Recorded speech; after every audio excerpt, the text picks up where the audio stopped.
Assalamualaikum warahmatullahi wabarakatuh.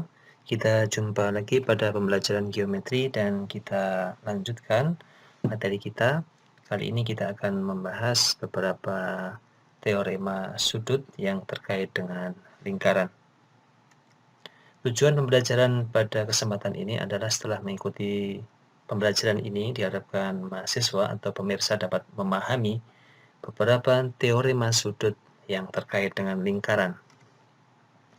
Kita lanjutkan pembahasan teorema dan kali ini kita masuk ke teorema 625. Teorema ini berbunyi ukuran sebuah sudut yang terbentuk ketika dua garis potong lingkaran saling berpotongan pada titik di luar lingkaran. Ukurannya adalah setengah dari selisih ukuran dua busur di hadapan sudut tersebut.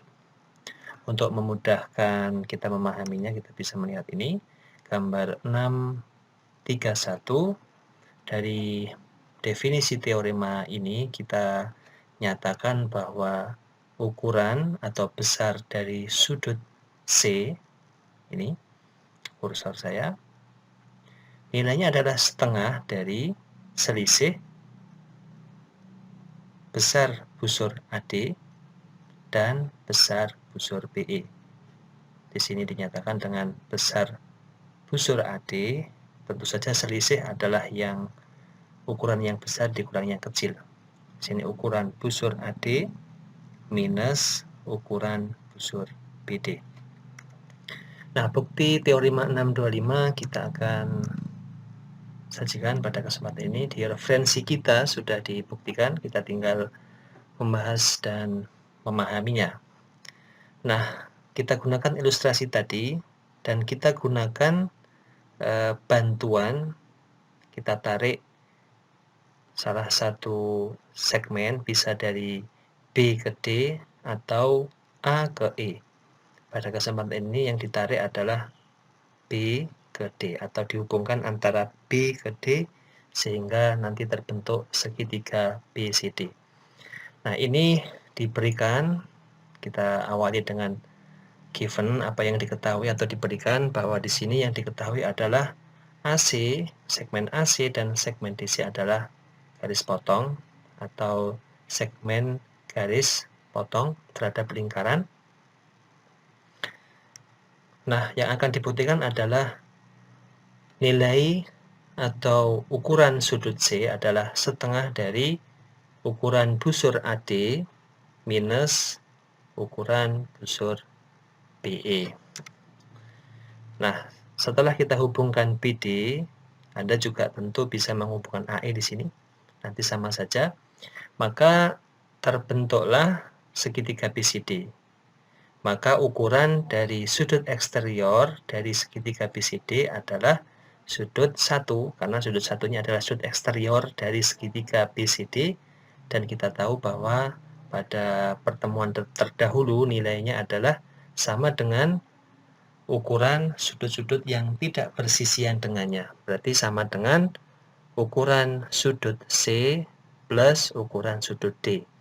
Sehingga tentu saja ukuran sudut C sama dengan ukuran sudut 1 minus ukuran sudut D dengan aljabar biasa. Nah, karena sudut 1 dan sudut D adalah inscribed angle atau sudut keliling, maka nilai atau ukuran dari sudut 1 adalah setengah dari busur di hadapannya, yaitu busur AD, karena sudut 1 menghadap ke busur AD. Sementara sudut D nilainya adalah setengah dari busur atau ukuran busur BE karena menghadap busur BE. Nah, sehingga kita substitusi, maka diperoleh ukuran sudut C adalah, jadi ukuran sudut satunya kita ganti dengan ini, setengah dari busur AD atau setengah dari ukuran busur AD minus ukuran sudut D-nya kita ganti dengan setengah dari ukuran busur BE. Dengan distributif, maka diperoleh ukuran sudut C adalah setengah dari, dalam kurung, ukuran busur AD minus ukuran busur BE. Dan teorema 6, 25 terbukti. Nah, di sini disajikan contoh pada referensi kita disebut example 4 atau contoh yang keempat. Nah, diberikan pada gambar 6, 32 lingkaran O berpusat di O. Sudut AOB berarti merupakan sudut pusat lingkaran. Ukurannya adalah 136 derajat. Kemudian ukuran sudut DOC adalah 46 derajat. Find atau temukan atau tentukan besar sudut E. Sudut E berarti sudut seperti yang dijelaskan oleh teorema tadi, merupakan sudut yang berada di luar. Nah, kita bisa tentukan terlebih dahulu nilai dari atau ukuran dari busur AB. Tentu saja ukuran dari busur AB adalah sama dengan besar atau ukuran sudut AOB, yaitu 136 derajat. Begitu pula dengan ukuran busur CD. Ukuran busur CD adalah tentu saja sama dengan ukuran sudut DOC. Sudut DOC sudut pusat, yaitu 46. Sehingga dengan menerapkan teorema tadi, maka ukuran sudut E adalah setengah dari ukuran busur AB minus ukuran busur DC. Sehingga diperoleh setengah kali 136 minus 46 derajat diperoleh setengah kali 90 hasil dari selisih ini, maka diperoleh besar sudut E adalah 45 derajat. Berikutnya teorema 626. Teorema ini berbunyi, sudah kita artikan di sini, jika sebuah sudut dibentuk oleh sekan, yaitu garis potong, dan sebuah tangen atau garis singgung yang intersect, yaitu berpotongan di luar ya, atau di eksterior, di luar lingkaran, maka ukuran sudut tersebut adalah setengah dari selisih ukuran busur-busur di hadapan sudut-sudut tersebut. Kita bisa memahami pernyataan teorema ini dengan ilustrasi ini. Di sini HL merupakan sekan atau segmen atau garis potong, sementara CL merupakan tangen atau garis singgung. Jika teorema 625 tadi merupakan kedua-duanya merupakan garis potong, yang teorema 626 ini satu garis potong dan satunya garis singgung. Maka sesuai teorema ini, besar sudut L adalah sama dengan setengah dari selisih busur di hadapannya, yaitu selisih busur HJ dan besar busur JK. Jadi dituliskan besar HJ minus besar JK. Nah, kita akan buktikan teorema 626 pada slide berikutnya. Nah, bukti dari teorema 626 ini kita ambil ilustrasi tadi pada slide sebelumnya. Nah, dari gambar atau sketsa ini maka mudah dipahami bahwa sudut JKH adalah sudut eksterior atau sudut luar dari segitiga JKL. Sehingga kita masih ingat berlaku bahwa besar sudut JKH adalah sama dengan jumlah sudut interior segitiga JKL yang tidak bersisian dengannya. Maka nilainya sama dengan besar sudut J, yang ini J tidak lain adalah KJL atau LJK plus ukuran sudut L tidak lain adalah JLK atau KLJ. Kita tuliskan L. Ini sesuai dengan koroleri 245. Dengan sifat aljabar biasa, maka ukuran sudut L sama dengan ukuran sudut JKH minus ukuran sudut J. Nah, tentu diperoleh karena sudut JKH adalah sudut keliling, maka nilai atau besar sudut JKH adalah setengah dari besar busur HJ. Kemudian sudut J, nah ini adalah sudut yang memenuhi koroleri 624 kasus yang kedua pada pertemuan atau video sebelumnya, maka nilainya adalah setengah dari besar busur JK. Sekali lagi, ukuran sudut J adalah setengah dari besar atau ukuran busur JK. Nah, mudah dipahami, ini kurang tanda besar ya. Besar sudut L sama dengan setengah dari besar busur HJ minus besar busur JK dengan sifat distributif biasa. Maka teorema 626 terbukti. Kita lanjutkan ke teorema 627. Teorema 627 ini berbunyi, jika sebuah sudut dibentuk oleh dua garis singgung yang berpotongan, maka ukuran sudut tersebut adalah sebesar setengah dari selisih ukuran busur-busur di hadapan sudut tersebut. Jika teorema 625 tadi adalah kedua-duanya merupakan garis potong, sementara 626 satu garis potong dan satu garis singgung, maka teorema 627 ini kedua-duanya atau sudut tersebut dibentuk oleh dua garis singgung yang menyinggung lingkaran. Nah, untuk memudahkan di sini, maka dalam hal ini sudutnya adalah sudut ABC, dengan AB adalah tangan dan CB atau BC juga tangan atau garis singgung lingkaran. Nah, akan dibuktikan nanti sesuai dengan teorema ini bahwa ukuran sudut ABC adalah setengah dari dalam kurung ukuran busur ADC yang ini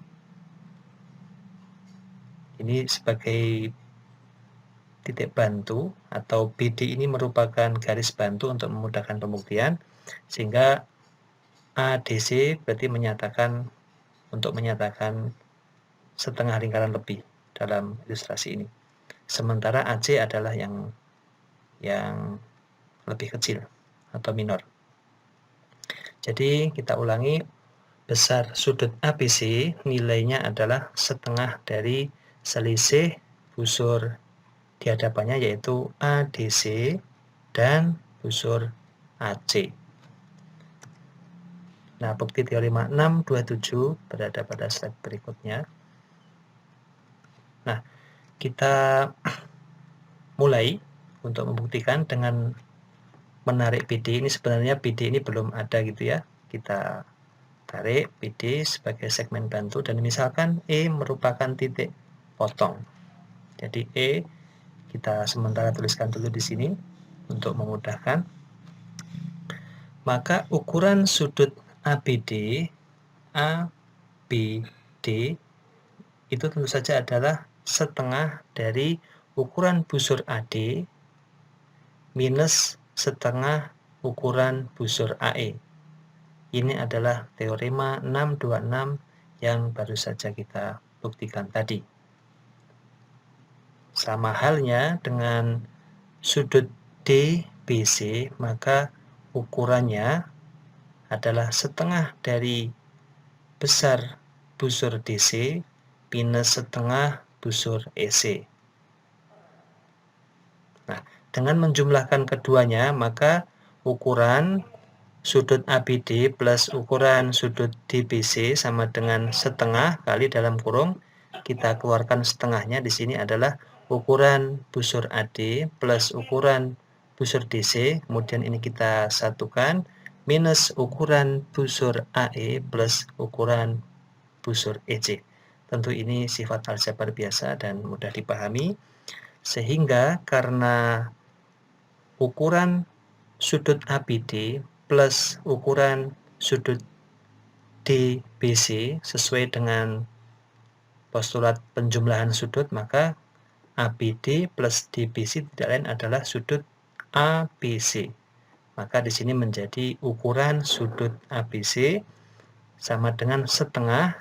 Nah, yang dalam kurung ini busur AD ditambah busur DC, ukuran keduanya jika dijumlahkan adalah tentu saja adalah ADC.